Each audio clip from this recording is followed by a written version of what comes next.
उन्होंने लिखकर आश्वासन दिया है।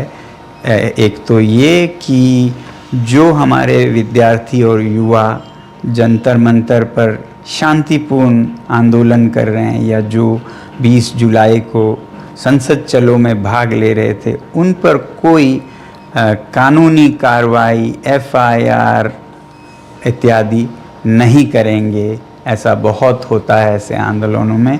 तो ये हमने आश्वासन लिया है कि ऐसा कुछ नहीं किया जाएगा।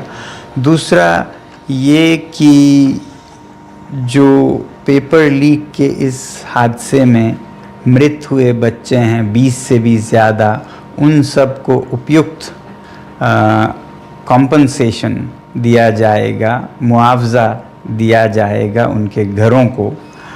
और तीसरा ये कि इस मुद्दे पर और शिक्षा और परीक्षाओं में जवाबदेही सरकार में लाने के बारे में संसद में पूरी तरह से वार्ता होगी, बहस होगी कि आगे से ऐसा ना हो और जो हुआ है उस पे पूरी जवाबदेही हो।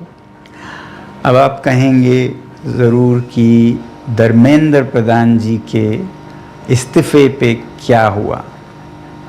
पहली बात तो इस बात पे वो अभी मुझे कोई आश्वासन नहीं दे पा रहे थे कि ऐसा कब होगा, और संसद के फर्श पर तो इस पे चर्चा होगी ही।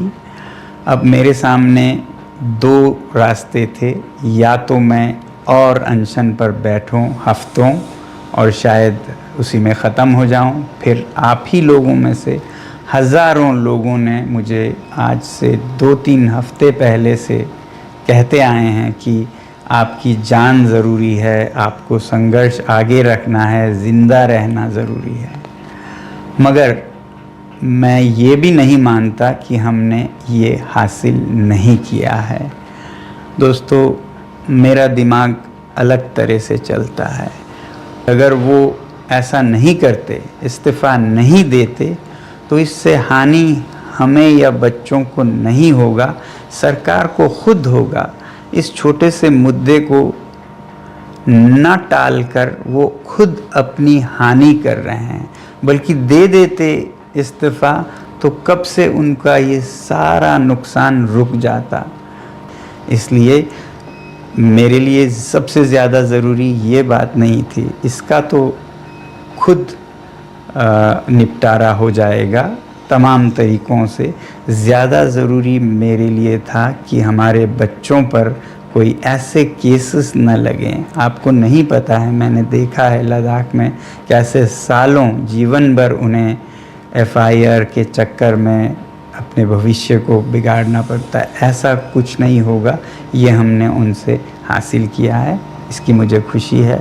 और जो मृत बच्चों के परिवार हैं उन्हें उचित मुआवज़ा दिया जाएगा, इसकी मुझे खुशी है। और भारत के लोकतंत्र की सबसे उच्च मंदिर मैं कहूँगा, जो कि हमारी संसद है, वहाँ पर इस मुद्दे पर और जवाबदेही पर भी पूरी बहस होगी। तो इसके साथ मैं आप सबके भी बहुत बहुत धन्यवाद करता हूँ कि आप लोगों ने समर्थन दिया इस आंदोलन का। जय हिंद।